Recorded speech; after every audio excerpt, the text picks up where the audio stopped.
All right, folks, on this quick episode of DIYNate, many of us have a soap dispenser on our kitchen counter. And with the soap dispenser, a lot of it can be really difficult to get in there and refill the soap.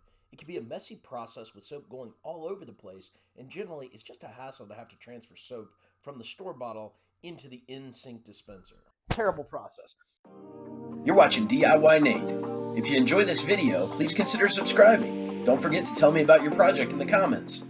We have a soap bottle that stays up here permanently on our counter for cleaning dishes. I wouldn't know anything about that, but for cleaning dishes, we have this soap bottle. The rest of our counter is kind of a wreck right now, but there's a solution. And my brother and my mother-in-law both mentioned this to my wife, and she suggested it to me. And I said, hey, that's probably a pretty good idea. Something that looks like this. It's a tube that runs from your soap dispenser down to your big bottle, and you don't have to change out the soap. We just don't use that because it's such a hassle to deal with. So we're going to do a quick change out of this. In this package right here, we have this long tube here. There's a shorter side and a longer side. As you can see here, one is slightly shorter. The longer side is going to go up against this. We're going to take off the existing soap bottle. The shorter portion is going to go right here into this tube. And with this particular product, and I will leave a link to it in the video description, this particular product gives us a little stopper here, and you can choose your size. One size is big, one size is small, and essentially all it's going to do is it's going to fill the void there, or the hole, and you want to make sure you run enough of your tube into this. And so in my case, this soap size here looks like this. We're going to go ahead and take this stopper and pop that in. We're going to run that tube through first, though. You want the flat or plain end of the hose to go into the dispenser pump and the tapered slanted end to go in the bottom of the bottle.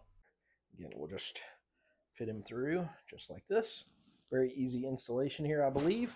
And I'm hoping I can surprise my wife with this little fix.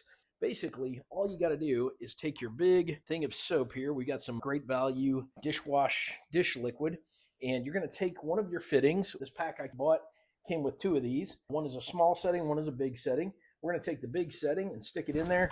Then we ran our tube into the bottle. So there's some of this pipe. We want to make sure it goes to the bottom. So we've got that tube in there. And then this end is going to simply replace where the bottle goes. And then that tube can basically do its work on here. We'll just take this off here, and we're just going to swap that piece for this little tube. And from here, the soap is going to pull. We're going to take the longer side and have the longer side be on this end, and the shorter side goes up here. One tip is that on the check valve, there's an arrow to indicate which direction is up. And you want to make sure the side that actually has the flat edge is going to go up into your soap dispenser. As you can see, once we put that in there, you can basically see the soap moving through. As you can see, we're getting that blue soap coming up, and we want to make sure we got a good connection, but you can see that soap starting to do its work. And soon we will have our soap all the way up.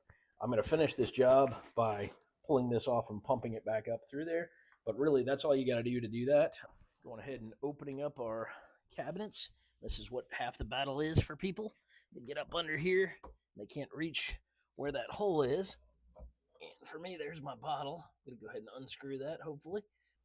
There we go. It's coming off. Got them unscrewed.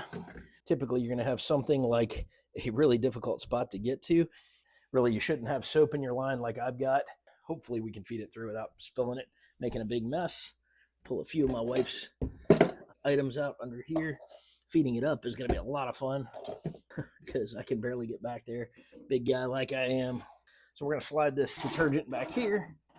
And again, I'm going to try and feed it through. There's probably a much better way to do this, but in the interest of time, let me get on my back and see if I can stuff it up there.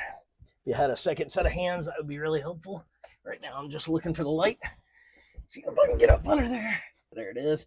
And I'm finding my spot, getting him up, hopefully as high as I can get him. Okay, so really simple process there. Just threaded it up, took the soap bottle off. Now we're going to put our cord on there. Just going to feed that guy back into the top as deep as we can get him. Get him in there. And again, we're just going to put that guy back on top there. Now we're good to go. All right, so now we've got our soap dispenser here, and let's just check out the action on this guy. There's some soap starting to come out. There's our soap. We can shoot it. It's firing right in, so my wife should be very happy with that. We just simply put a squirt in here into our cup and let it go. Now we don't have to deal with the annoying problem of changing out your soap every couple months and change that out once you use all your detergent. So good news is we got it changed out. Pretty cool solution. I'm a big fan of this. I'm sure my wife's going to give it a thumbs up. Quick walkthrough. Got our soap, got our line right there. There is some excess hanging down. That's okay. It's going to continue to pump. And we did have our extra stopper if we need it. So we'll probably leave the kit back there. We could hang that on the wall, and I may do that just for purposes of this video. We're going to use these little safety hooks to secure that hose. So I'm going to put one of these sticky clamps on the back wall here. Got one of our clamps, hold them in position, and we could certainly put the other one on there to kind of hold the rest of it out of the way. All right, now it's out of the way, and no chance of it getting clipped or anything like that. As you can see, we've got him nice and neat hanging out on the wall, so it's out of the way, and we can just change it bottle by bottle as we need. So that looks like that's going to do pretty well for us. Okay, folks, really simple install here. Just hooking that hose up, making sure it goes in the right direction. We've got our soap dispenser working. I will leave a link in the video description for one of these tubes. You're welcome to try it out. Hoping I'm getting a positive thumbs up review from my wife. I'm sure she's going to be very happy with it. We'll put our extra parts and pieces back in a bag. And guys, all things considered, great little simple hack for your kitchen sink, keeping you full of dishwashing soap for your sink, keeping you from having to do painful exchanges. Cheap solution, pretty cool hack, good life idea, and kudos to my mother-in-law and my brother for the suggestion to my wife. And thank you for watching DIYNate. If you enjoyed this video, don't forget to like, comment, and subscribe. Have a great day.